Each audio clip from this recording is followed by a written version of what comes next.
Good evening. Welcome to The Sacred Journey. The Sacred Journey is the program that reminds you that life is a wonderful adventure and each and every experience we have is a unique and perfect opportunity for learning. I'm Joyce St. Germaine, and tonight's program is Lateral Thinking for Creative Problem Solving. And before you think, oh no, this is going to be boring, I assure you this is going to be fun. Let me give you a definition of lateral thinking, and then I promise it will all be fun from there. Lateral thinking is solving problems through an indirect and creative approach using reasoning that is not immediately obvious and involving ideas that may not be attainable by using only traditional step-by-step logic. The term was coined in 1967 by Edward de Bono. Now, as a teacher, as you know, I'm a lifelong teacher, and I taught art for many, many years, and the last, I think, 7 years of my 37-year career, and then 4 years as a long-term substitute after that, I did something a little different. I started every single class. I was a middle school teacher, so I taught 6th grade, 7th grade, and 8th grade art. I started every single class with a brain teaser. I noticed that because I could track the students, because I had them 3 years in a row, I saw remarkable progress. Now, why do you need to do lateral thinking? Because it gives you different ways of looking at a problem so you can come up with some creative solutions when you thought there were perhaps no solutions, or maybe the one which seemed obvious and maybe not even that effective. The way that I describe lateral thinking is, imagine you're standing in the middle of a spider web that is horizontal. You're in the middle and you're given a little bit of a problem, or you have an issue, something you need to come up with a solution. What I tell people is go down one of the spokes of that spider web. For instance, see if this can be solved by looking into the solution that might have to do with math. And if it doesn't seem like it has to do with math, don't go on that road anymore. Come on back from that spoke, come back to the middle, and see if it maybe is in the sciences. If it doesn't seem to be, come on back. See if it has to do with sports. If not, come on back. And I call that spider web thinking. It's actually called lateral thinking.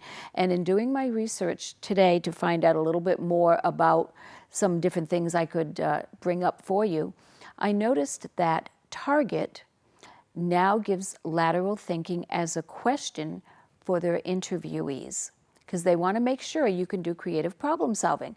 You'll look for solutions if there's a problem with a customer. You'll have a lot of different ways that you could approach it to find just the right one. So I'm going to start with some simple lateral thinking puzzles, because there's all kinds, and I can't tell you how much the students enjoyed these. Adults like them, and of course there's all different levels for younger kids, middle school kids, high school kids, and adults. So I'm going to shift between lots of different kinds. And the one that is my personal favorite is a little bit hard. But what I tell people when you're doing this, at a certain point, you're going to have an aha moment. Your aha moment with lateral thinking comes when you look at something and you go, oh yes, this is the only way it can be. When I apply my reasoning to it, it fits in perfectly. This is my favorite one. Now, this looks like a math problem. I will tell you that it's not. That's a hint. And I love this one because you can remember it to show family and friends. That's the beginning of it. That's all you need to remember, a 1. The next row has to do with the first row. The next row has to do with the second row. And I'm going to keep going. I apologize, my writing, I'm sitting at an odd angle. And I'll do one more row.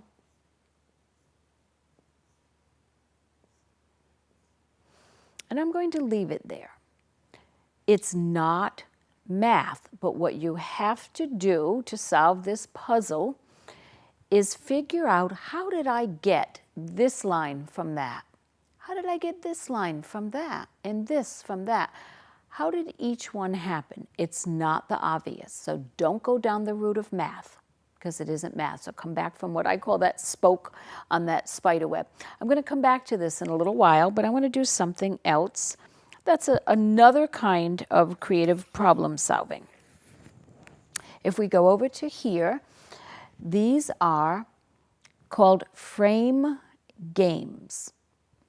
Frame games are a picture that has a meaning or a puzzle within each box. And I'm going to see if my camera, oh, they've already done it. They're awesome. Zoomed right in. And I want to go to this one first. Now, the box is not a part of the answer or a part of the problem or the puzzle. If you look at this, what do you have? And in your head, you should be going, S-G-E-G. Okay, the letters are all the same size. They're spaced evenly. So there's nothing of prominence there. There is not a word that it's forming unless I try to rearrange. Let me see if I rearrange. Oh, it makes the word E-G-G-S. I can't think of anything else it makes, but they scrambled the letters, and there's your aha moment. The answer to this puzzle, or the solution to the puzzle, is scrambled eggs. So if we go above that, you see a lot of letters. It does not make a word. But now you look at where these letters are in relationship to the other letters. Think about words that are implied but not visible. For instance, with all of these, you think of words like above, below. Okay, here we have a line, so the solution might have the word over or under. It's implied, but it's not written out. It also might have the word in. So if we look at this, there's an implied word, and the word is in. So if I give you that hint, what do you see here? I know you can do this. And I know you're probably sitting in your living room going, yes, yes, I know it, because these are really fun. Fork is where? It's in, R-O-A-D. So sometimes a word is split to insert another word. So the answer to this is fork in the road. Let's see if we can do one more. How about this one? We'll start really easy. Okay, what do you notice is different about it? If I cover one P, you have the word pod. So we have two P's. So it could be two P's, double P, repeat P. So which of those words triggers something in you that goes, oh yeah, that's a saying? Well, obviously, two P's in a pod. Okay, so these are called frame games. And there's a wonderful book that I love. There's many books. This one I used a lot. Terry Stickles does a lot of great work for frame games. Students love these, adults love them, kids love them. They're great icebreakers at parties. So frame games. I can't say for sure that this came from here, but this I found on the internet because it wasn't, it was copyright free as far as being able to share it with you. So I didn't want to do anything there that would step on any toes. Another kind of brain teaser involves letters that are like acronyms. Okay, and I know you're going, oh no, not acronyms. They're like acronyms, a lot more fun. I'll give you an example of a very easy one.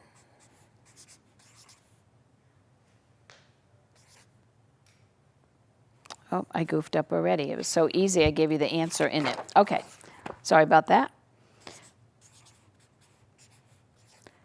Okay, I am writing 26 equals L of the A. Let's get this one out. Okay, 26, L of the A. Here's what you do. You start with the number 26, and you think, 26, 26. What do I know that's always 26? There's not 26 ounces in anything. That's a commonly known fact that doesn't waver.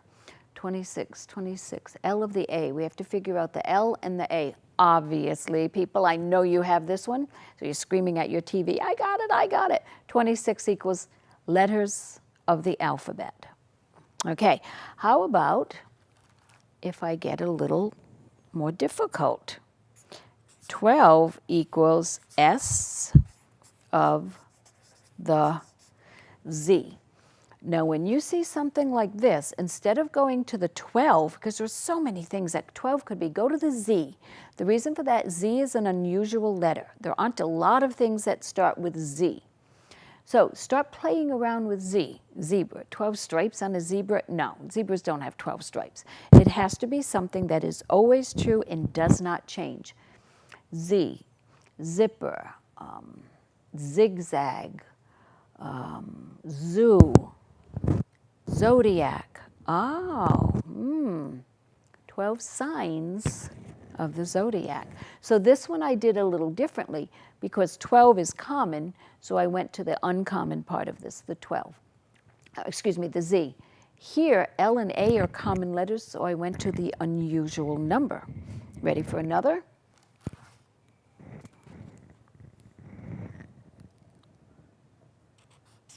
Seven equals C of the R. Seven's common, but you're going to have to work with it because C and R are common. So now you have to see what works. So in your head, is there anything you've had to learn about music that has 7? Yeah, 7 notes in the scale. Well, guess what? Not 7 notes in the scale. How about science? How about math? Have you had to learn anything in any of those areas that's 7? That's an easy one. I'm sure you have it. 7 colors of the rainbow. Now, to be more sophisticated, you could use the word spectrum or something like that. But this is nice and common and easy. Now, sometimes they get a little bit more difficult. 52.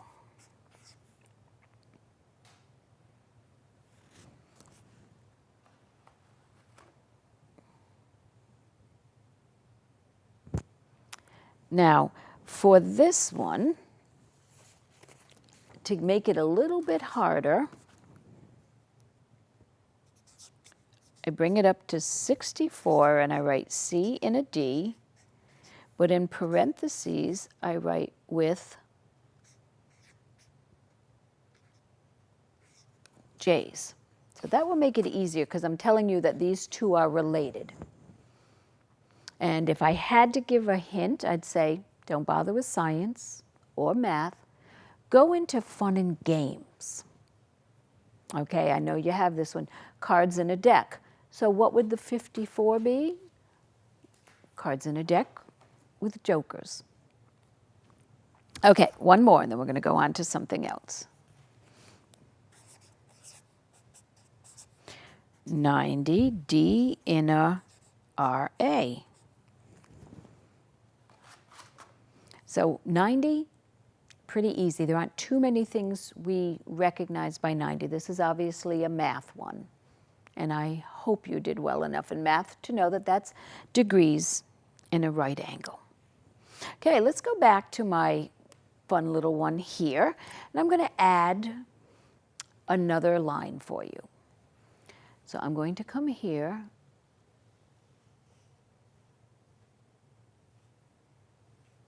I'm trying to stretch this out because it's fun to make it look like a pyramid. Okay, and I'll do one last line later on before I give you the solution for this. People have noticed that, oh, there's all ones on the end. That's true. That probably isn't going to help you at all to solve it, but it is true, all ones. Another thing that you might notice, there's no number above a 3. So the minute you try to write a line that has a 4 in it, you're on the wrong track. Come on back and try something else. Now, one of my favorite kinds of brain teasers are stories. And again, people that do these seem to love these a lot, especially kids. Some of them feel a little bit gory, but they're made up stories just for the sake of a puzzle. They're not real stories. Okay, one of my favorite. This coach says to his 3 finest players, you guys have worked really, really hard today. Why don't you go into the steam room and just relax? You had a really hard practice. You did a great job. So there's no one in the steam room when they get there. One of the men brings in a book, just a regular book, not an iBook or an e-book or whatever they're called, just a book. He brings in his book. Another man brings in a thermos. Another man brings in an iPad, I don't know my eyes, iPod with headphones, okay, the thing that plays music. I get mixed up between iPhones, iPads, iPods. Okay, all the men are sitting not too close to each other, but close enough, and all of a sudden, a scream is heard. So the light is turned all the way up, and one of the men is lying dead on the floor. No one enters, no one leaves, and when the police arrive, here's what they find. A book with no damage to it at all. An empty thermos, no damage to it at all. An iPod and headphones, no damage to them at all. There is no murder weapon to be found. What happened? Now, to solve something like this is a beautiful lateral thinking one, you have to think everything that you know about the situation. What do you know about those 3 items that the men brought in? What do you know about steam? So what do you know about steam? Well, it's moist, it's warm, and it does cloud your visibility. So it certainly could have kept the men from seeing what was going on. And it's really funny because when I work with children on this, they'll say, oh, they stabbed the person with the book. But then there would be blood on the book, and there was no damage to it at all. No bent corners, no blood. Oh, they hid something in the thermos. Well, where is it? No weapon was found. Well, they strangled the guy with the cord on the headphones. The man died of a stab wound to the chest. So when you think about it and you start playing different scenarios, you go, oh, I get it. Because of the warm temperature, she said this person brought in a thermos. She didn't say a bottle, just like a plain water bottle.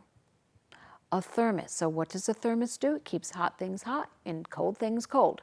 So the killer made a dagger out of ice, hid it in the thermos, stabbed the person, and the evidence melted. Now, one thing that you need to know about lateral thinking puzzles, they're not without fault. Because you could say, oh, it would take too long for the ice to melt, but they're for fun, but they do give you a way to look at creative ways to solve the problem. So here's another story one. A farmer is walking through his fields. Suddenly he comes upon a dead body. I told you they seem morbid, but they're all made-up stories. A farmer comes upon a dead body lying next to an unopened package. There are no tire tracks, no human tracks, no animal tracks leading to or from the body. He looks at the scene and immediately he knows what has happened. So think about it. No tracks of any type leading to or from the body, an unopened package nearby. Open farm field. The farmer immediately knows what's happened. So let's look at what's there. A big open space, a package that isn't open, so we don't yet know what's in it, but yet there's enough information to come up with a potential solution to this puzzle. You got it.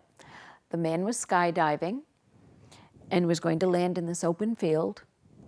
What's the unopened package? His parachute that did not open. A little gory, but kind of fun. Okay, so those are the stories where they get to do problem solving. And who knows, the children that are good at these now might become the detectives, the scientists, the researchers of the future. They might go into a field where they understand human dynamics and how people work together and where problems can arise and how to solve them. Because there's always a way around things that isn't the obvious or the only way. Okay, let's go back to our little number thing here. If you have it, I will be very, very impressed. This is a difficult one, but it's one of my favorites. I said it wasn't math, but yet they're numbers. But if it's not math, that means we're not going to add or subtract or multiply or divide. We're not making a pattern of like 3 2s and a 1 and 4 3s and a 1 and 3 2s and a 1 and 4 3. No, we're not doing that. We are using numbers to describe themselves. Okay, here's what I mean by that. Let's go up to the top. And I say to my students, what's that? 1. How many are there? 1. Okay, look at the next line. What do you see? 1 1. I said, what's another way to describe that? Oh, then they get their aha moment. 2 1s. So when we look at this, what do we have? 1 2. So there's your 1 2, and we have 1 1. There's your 1 1. So now this looks like 3 1s, but not yet. 1 1, 1 2, and 2 1s. Now we come to our first 3 because we have 3 1s. So we have 3 and a 1. What do we have next? We have 2 2s, and what do we have next? 1 1. This row, pretty easy now that you get it, 1 3. So you put the number of, I tell you how many first, and then what. So how many in what? We have 1 3, 1 1, 2 2s, and 2 1s. That's how we came by these 3 2s when there's only 2 there, because we needed 1 2 to describe this. So let's do 1 together. 1 1, 1 3, oops, made a mistake, sorry about that. 2 1s, 3 2s, and 1 1. So we could go on to infinity. And it's a really fun thing to do, to leave it up for a while. And the people that get it can add to it. So usually I turn the board the other way, but it wasn't conducive to the camera angle. But you can leave this on a chalkboard, on a board, on an easel, on a bulletin board, and anybody that goes by, if they get it, can add another line. It won't ever go above the number 3. It will only have 1s, 2s, and 3s. And yes, it will always end in 1 because that's where it started. So to remember it, to do it with someone, just remember the number 1. That's all. My camera person's enjoying this, I can tell. She's a teacher too, and she's getting her little aha moments. Okay, here's a quick and easy one. A man walks into a bar. I know that sounds like a joke, but it's actually a problem solver. He walks up to the counter, and the bartender takes out a gun and points it at him. The man laughs, smiles, walks away, thanks the bartender. What just happened? Well, what happened was, okay, let's see. If somebody took a gun, oh, I forgot one little part. The man walks up to a bartender and asks for a glass of water. Sorry about that. That detail's important. Asks for a glass of water. The bartender takes out a gun and points it at the man. The man smiles, laughs, and says thank you, and walks away. Here's what happened. Well, you drink water when you're thirsty. You drink water at another time, perhaps. Why would a bartender, instead of giving him water, have pointed a gun? Certainly not because he wasn't going to make any money, because the man was only ordering water. Somebody pointed a gun at me, I would go, and I'm sure you would too. Well, when you go, by being scared, it usually gets rid of hiccups. The man had hiccups. That's why he thanked the bartender. That's why he had ordered water. He didn't need the water anymore, so he walked away without it. That's a fun story right there. Okay, here's another one. There is, oh, I think we're out of time. This is how much fun we've had. I hope you will Google lateral thinking, lateral problem solving, lateral puzzles. Have fun with it because there's just so many fun, cool things you can do to improve your creative problem solvings. Hey, thanks for watching The Sacred Journey. We'll see you next week.